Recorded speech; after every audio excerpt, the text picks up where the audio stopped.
আমন্ত্রণ জানাচ্ছি কালবেলা লিড নিউজে, সাথে আছি আমি আফরোজা দিবা। আমাদের আজকের লিড নিউজের শিরোনাম, সমাজকর্মে পড়ে বিজ্ঞানের শিক্ষক, স্নাতকের আগেই স্নাতকোত্তর। প্রতিবেদন করেছেন নূর মোহাম্মদ। যশোর সদর থেকে 12 কিলোমিটার দূরে রুদ্রপুর গ্রামের মাহিদিয়া সম্মিলনী মহিলা আলিম মাদ্রাসা। এই মাদ্রাসায় শিক্ষক নিয়োগে ভয়াবহ জালিয়াতি রোমাঞ্চকর গল্পকেও হার মানাবে। 3 জন শিক্ষক স্নাতকোত্তর করেছেন সমাজকর্মে, আর প্রভাষক হয়েছেন রসায়ন, পদার্থবিদ্যা ও উদ্ভিদ বিজ্ঞানে। তাদের একজন আবার স্নাতক পাশের 2 বছর আগেই স্নাতকোত্তর সম্পন্ন করেছেন। জীবন অবাক না করলে কে করবে? 28% মিল্ক ফ্যাটের অবাক করার সাথে ফ্রেশ মিল্ক পাউডার। জীবন অবাক করুক প্রতিদিন। আরেকজন নিজের বাল্যবন্ধুর নাম, পরিচয় ও সব সনদপত্র চুরি করে হয়েছেন গণিতের প্রভাষক। নামের মিলে এক নারী শিক্ষক চাকরি করছেন আরেক নামে। পুরুষের নিবন্ধন সনদে শিক্ষক হয়েছেন একজন নারী। সব ছাড়িয়ে বড় কেলেঙ্কারিটি ঘটিয়েছে খোদ মাদ্রাসার শিক্ষা অধিদপ্তর। কালবেলার অনুসন্ধান ও স্থানীয় প্রশাসনের সঙ্গে কথা বলে জানা গেছে, মাদ্রাসাটি আলিম বা একাদশ স্তরের অনুমতি পাওয়ার পর 15 জন শিক্ষক নিয়োগ দেওয়া হয়। এসব শিক্ষক নিয়োগে জালিয়াতির অভিযোগ আসার পর মাদ্রাসা অধিদপ্তর তদন্ত শুরু করে। তদন্তে 9 জনের নিয়োগ সঠিক পায়, বাকি 6 জনের ব্যাপারে ভয়াবহ জালিয়াতির প্রমাণ মেলে। এরপর তাদের বেতন ভাতা বন্ধ করে দেয় অধিদপ্তর। এর মধ্যে গণিতের প্রভাষক তরিকুল ইসলামের জালিয়াতির ঘটনাটি বড় হওয়ায় তার ইন্ডেক্স বা ব্যক্তিগত নম্বর বাতিল করে ফৌজদারি মামলার সুপারিশ করা হয়। কিন্তু গত বছরের 5 আগস্ট ছাত্র জনতার অভ্যুত্থানে ক্ষমতার পট পরিবর্তনের পর অধিদপ্তরে কর্মকর্তা পর্যায়ে রদবদল হয়। এরপর রহস্যজনকভাবে একই দপ্তর অভিযুক্ত 6 জনের মধ্যে 4 জনের নিয়োগকে বৈধ ঘোষণা দিয়ে ফের তাদের বেতন ভাতা চালু করে।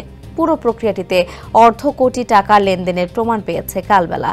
বাকি 2 জনের সঙ্গে আর্থিক লেনদেনের সমঝোতা না হওয়ায় আটকে যায় তাদের বন্ধ বেতন ভাতা ছাড়।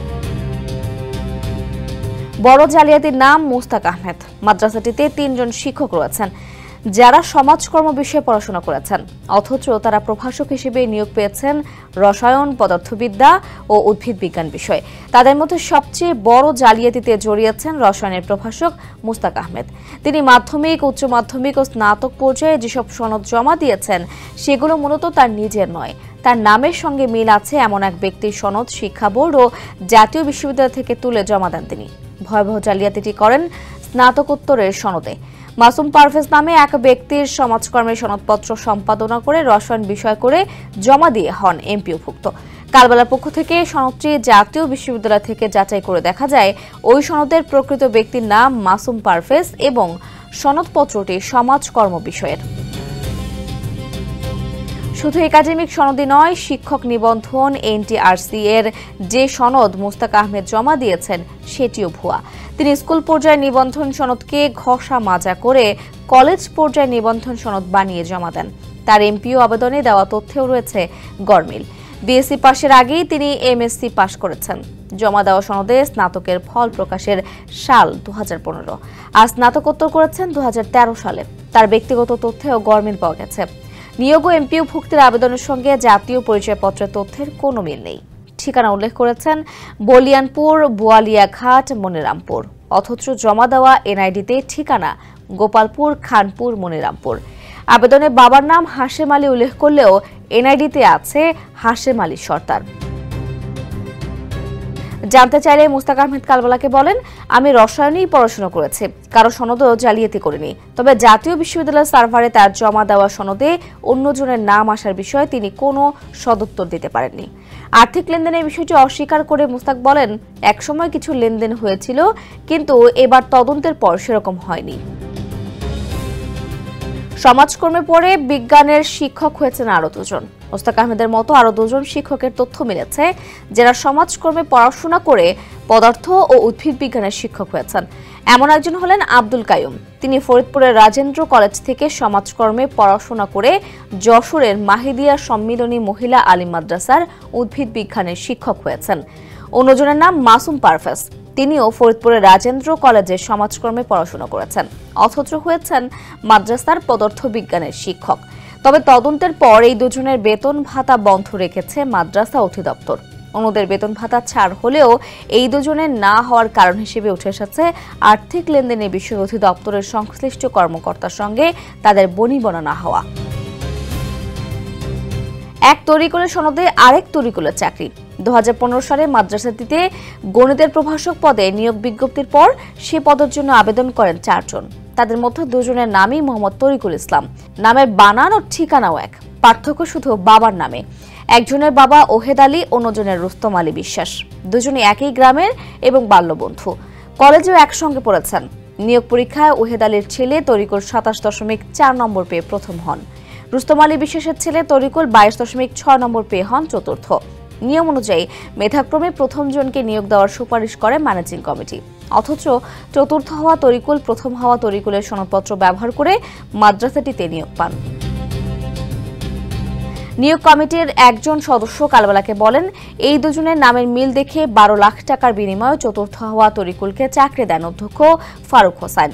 কালবেলার অনুসন্ধানে জানা গেছে, প্রথম হওয়া তরিকুলের জমা দেওয়া এসএসসি, এইচএসসি, অনার্স, মাস্টার্স ও শিক্ষক নিবন্ধনের সব সনদ ব্যবহার করে 2015 সালের ডিসেম্বরে নিয়োগ পান চতুর্থ হওয়া তরিকুল। তিনি 2020 সালের জুনে এমপিওভুক্ত হন। সবকিছু ঠিকঠাকই চলছিল গোল বাঁধে যখন প্রকৃত তরিকুল অন্য প্রতিষ্ঠানে চাকরির জন্য আবেদন করতে যান। তিনি জানতে পারেন অন্য একজন তার নিবন্ধন সনদে শিক্ষকতা করছেন। তিনি আর কেউ নন, তারই বাল্যবন্ধু তরিকুল। এরপর মাদ্রাসা অধিদপ্তরে অভিযোগ করেন প্রকৃত তরিকুল। পরে দুজনকেই শুনানির জন্য ডাকে অধিদপ্তর, কিন্তু নকল তরিকুল সেই শুনানিতে হাজির হননি। দীর্ঘ প্রক্রিয়া শেষে তার নিয়োগ বাতিল করে তার বিরুদ্ধে মাদ্রাসা অধ্যক্ষকে ফৌজদারি মামলা করতে নির্দেশ দেয় অধিদপ্তর। এ ব্যাপারে প্রকৃত তরিকুল ইসলাম কালবেলাকে বলেন, আমার সনদ ব্যবহার করে অন্যজন চাকরি করছেন, এর চেয়ে দুঃখজনক আর কি হতে পারে। আমার আবেদনের পর তার ইন্ডেক্স বাতিল করলেও এখন শুনছি অধিদপ্তর ছেড়ে দিয়েছে। অন্যদিকে অভিযুক্ত তরিকুল ইসলাম দাবি করেন, প্রতিষ্ঠানের নিয়োগ বোর্ড সহ শিক্ষা অফিস এবং অধিদপ্তর তার সনদ যাচাই করেই এমপিওভুক্ত করেছে। তিনি কোনো জালিয়াতি করেননি। পুরুষের সনদে নারী শিক্ষক। মাদ্রাসার রাষ্ট্রবিজ্ঞান বিভাগের প্রভাষক শারমিন আক্তারের শিক্ষক নিবন্ধন সনদটি ভুয়া। তিনি 2009 সালের শিক্ষক নিবন্ধন পরীক্ষার পাশে যে সনদটি জমা দিয়েছেন সেটি মূলত মোহাম্মদ শিমুল হোসেন নামে একজন পুরুষ প্রার্থীর। অনুসন্ধানে তার নিবন্ধন নম্বরটি শিক্ষক নিবন্ধন কর্তৃপক্ষ এনটিআরসিএ থেকে যাচাই করা হলে দেখা যায় এটি মোহাম্মদ শিমুল হোসেনের নামে সংরক্ষিত আছে। জানতে চাইলে শারমিন আক্তার তার বিরুদ্ধে ওঠা অভিযোগ অস্বীকার করে বলেন, আমি কোনো জালিয়াতি করিনি। আসমা চাকরি করছেন আমেনা নামে। মাদ্রাসার সহকারী মৌলভী আমেনা খাতুনের বিরুদ্ধে তরিকুলের মতো জালিয়াতির প্রমাণ মিলেছে। আমেনা খাতুনের আসল নাম আসমা খাতুন। তিনি মূলত আলিম পাশ হলেও নিয়োগ পরীক্ষায় প্রথম স্থান অধিকারী অন্য এক আসমা খাতুনের সব কাগজপত্র জালিয়াতি করে আমেনা খাতুন নামে চাকরি করছেন। অভিযুক্ত আমেনা খাতুন মাদ্রাসাটির অধ্যক্ষ ফারুক হোসেনের স্ত্রী। অনুসন্ধানে দেখা গেছে, আমেনা খাতুন অষ্টম শিক্ষক নিবন্ধনের যে সনদটি ব্যবহার করেছেন সেটি জাল ও ভুয়া। কালবেলা যাচাই করে সনদটি ভুয়া হিসেবে চিহ্নিত করেছে। এছাড়া তিনি বিএড ডিগ্রি হিসেবে যে সনদ ব্যবহার করেছেন সেটিও অন্য একজন আমেনা খাতুনের নামে। তার নিজের নামের সঙ্গে ওই বিএড সনদের নামের মিল পাওয়া যায়নি। এসব অভিযোগের বিষয়ে বক্তব্য জানতে আমেনা খাতুনের সঙ্গে একাধিকবার ফোন করে কোনো সাড়া পাওয়া যায়নি। খুদে বার্তা পাঠালেও তিনি কোনো জবাব দেননি। তদন্তে জালিয়াতির প্রমাণ পাওয়ার পরও সংশ্লিষ্ট শিক্ষকদের শাস্তি তো দূরের কথা, উল্টো বড় জালিয়াতিতে জড়িয়ে পড়ে মাদ্রাসা অধিদপ্তরই। গত বছরের 5 আগস্টের রাজনৈতিক পট পরিবর্তনের পর অধিদপ্তরে অনেক কর্মকর্তার রদবদল ঘটে, সংযুক্ত হন নতুন কর্মকর্তা।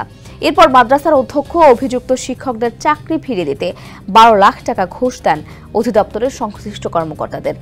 অভিযুক্ত শিক্ষকদের বেতন ভাতা ছাড় করতে অধিদপ্তরের উপপরিচালক KM শফিকুল ইসলাম এবং সহকারী পরিচালক ইসমাইল হোসেনের নেতৃত্বে একটি কমিটি গঠন করা হয়। কমিটি শিক্ষকদের ব্যক্তিগত শুনানি করে গত 15 জুলাই 4 জনের বেতন ভাতা ছাড় করার সুপারিশ করেন। সেই বৈঠকের রেজুলেশন পেয়েছে কালবেলা।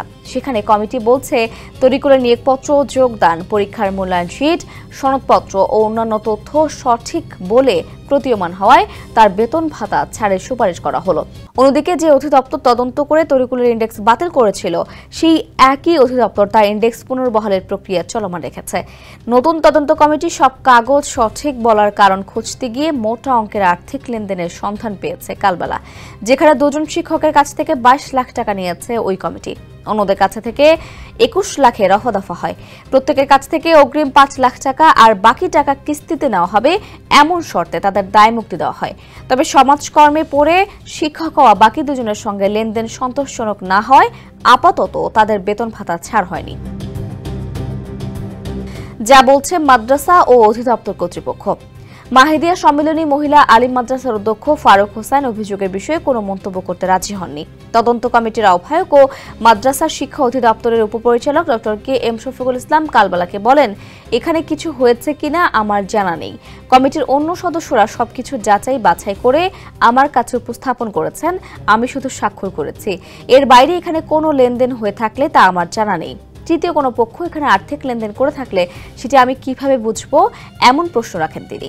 এও বলেন, কোনো ধরনের অনিয়ম দুর্নীতি হয়ে থাকলে আমি দায় এড়াতে পারি না।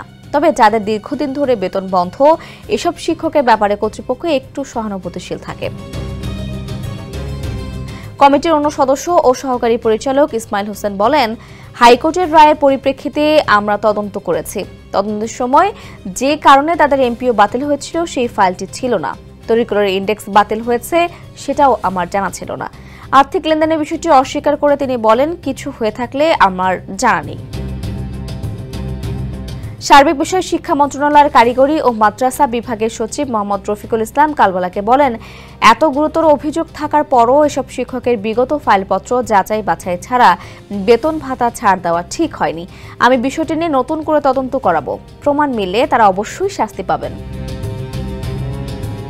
এমন জালিয়াতি শিক্ষার জন্য ভয়ঙ্কর উল্লেখ করে ট্রান্সপারেন্সি ইন্টারন্যাশনাল বাংলাদেশের নির্বাহী পরিচালক ডক্টর ইফতেখারুজ্জামান কালবেলাকে বলেন, শিক্ষার প্রশাসনিক ব্যর্থতা ও দুর্নীতির কারণে শিক্ষকতার মতো মহান পেশায় দিন দিন এমন জালিয়াতির ঘটনা ঘটছে। সমাজকর্মে পড়ে বিজ্ঞানের বিষয়ে শিক্ষকতা করছে আর সরকারি দপ্তরগুলো তা ধরতে পারছে না।